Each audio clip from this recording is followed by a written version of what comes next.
Swastiastu. Rahayu Sagung Dumadi. Saudaraku dimanapun Anda berada, semoga kita selalu ada dalam lindungan dari Tuhan Ida Sang Yang Maha Dewasa. Apalagi di masa pandemi ini, mari kita berdoa agar masalah ini segera berlalu dan saudara kita yang terdampak pandemi ini semoga diberi kesembuhan. Pada kesempatan kali ini, tepatnya sekarang jam 2 dini hari waktu Indonesia Tengah, saya ingin bagikan sebuah cerita yang bisa dibilang cukup mistis. Ya, seperti diri saya, seperti wajah saya, wajah mistis. Di sini kita ngobrol santai dan juga menjadi pembelajaran kita untuk kedepannya agar lebih hati-hati dan menjaga sopan santun. Tapi sebelum itu saya ingin memakai listar dulu agar sedikit keren.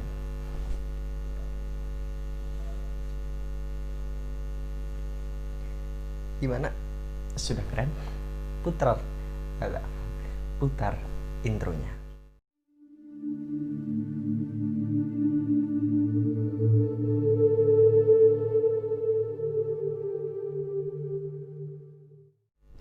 Baik, karena ceritanya ini agak mistis, maka kita gunakan suasana mistis. Maaf agak ramai di luar kos, karena ada teman saya yang ngekos di sini baru datang dari Banyuwangi. Baik, mode horor aktif.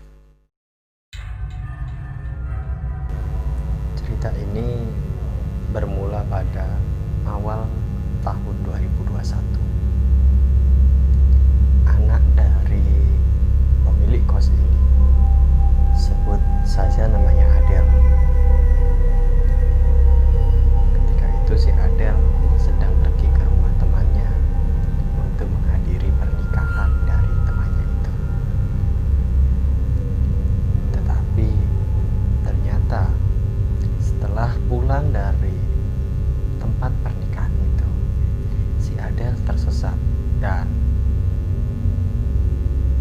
si Adel ternyata digali dan diikuti sampai kos atau rumah dari Adel itu sendiri. Singkat cerita, si Adel sampai di kos, sampai di rumah. Ketika itu jam menunjukkan pukul 2 dini hari waktu Indonesia Tengah. Posisi saya berada di kos, lalu teman saya satu kos, panggil saja namanya Dimas, memanggil saya untuk datang di rumah, untuk datang di kos bagian depan, karena posisi kos saya ini ada agak muncul ke belakang, di bagian belakang. Setelah saya berbincang-bincang, si Dimas ini ternyata menyuruh saya untuk membantu mengusir, mengembalikan sosok yang mengikuti si Adel ini kembali ke asalnya. Di situ pun tanpa pikir panjang, saya langsung melakukannya. Jujur saja, saya ini suka sekali kalau dihadapkan dengan masalah-masalah seperti itu.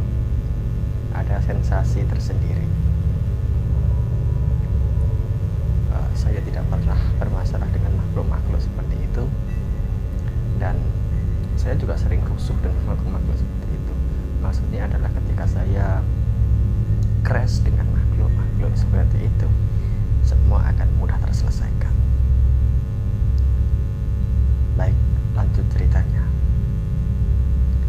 Di situ pun saya melakukan doa yang saya mampu, doa yang saya yakini, dan saya bisa merasakan saja tanpa melihat dari sosok itu. Saya merasakan setelah saya melakukan doa itu, ternyata sosok itu sudah tidak ada.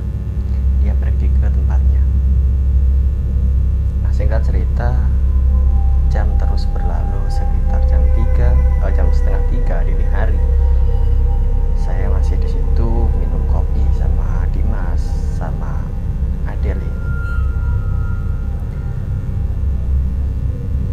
Pandangan saya terpusat pada penunggun karang yang ada di kos tersebut. Seolah-olah penunggun karang itu memanggil saya ke sini, seperti ada yang ingin disampaikan. Oh ya, sosok itu tadi yang mengikuti Adele tidak bisa masuk ke dalam kos karena penunggun karang yang ada di kos ini tidak mengizinkan siapapun makhluk dan apapun itu tidak boleh masuk ke dalam kos ini. Penunggun karang ini sangat baik sih, ramah beliaunya. Ya, meskipun saya dulu ketika pertama kali masuk kos di sini pernah ada perselisihan, salah pahaman mungkin. Ya, nanti akan saya ceritakan kalau beliau mengizinkan.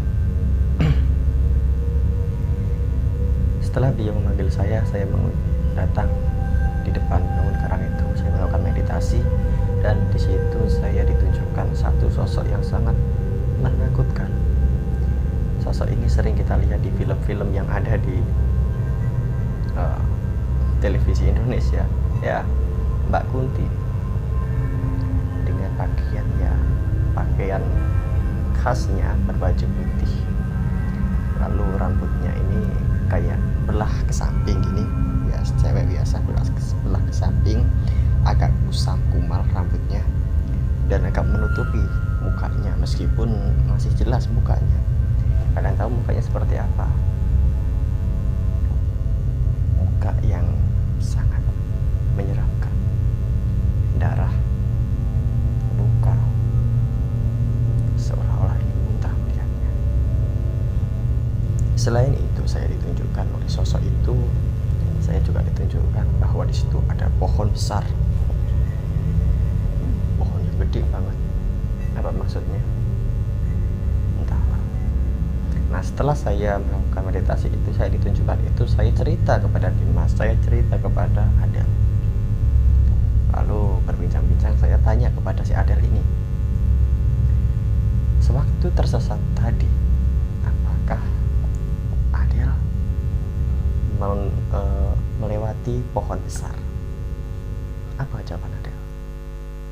Iya, pohon asam. Kemungkinan sosok kuntilanak itu mendiami pohon itu. Lalu kenapa si Kunti ini mengikuti Adele? Entahlah, mungkin sosok ini mengikuti Adele karena ada ketersinggungan dari sosok Kunti ini. Soalnya setelah saya selesai melakukan itu, berbincang-bincang dengan mereka berdua, saya tidur dan waktu itu saya bermimpi bahwa saya didatangi seorang wanita. Dia mohon maaf, dia tidak bermaksud mengganggu. Dia hanya bilang, jaga ucapan, jaga pikiran, dimanapun tempat, di situ ada penunggunya. Saudaraku, mari kita belajar bahwa manusia ini memang makhluk yang sempurna. Tetapi dari kesempurnaan manusia ini, kita tingkatkan sopan santun manusia. Bukan hanya sesama manusia, bukan hanya kepada makhluk atas, tetapi pada makhluk bawah. Karena sejatinya, dan ini menjadi keyakinan saya, semua yang ada di dunia ini, baik makhluk hidup, makhluk cahaya, makhluk bawah,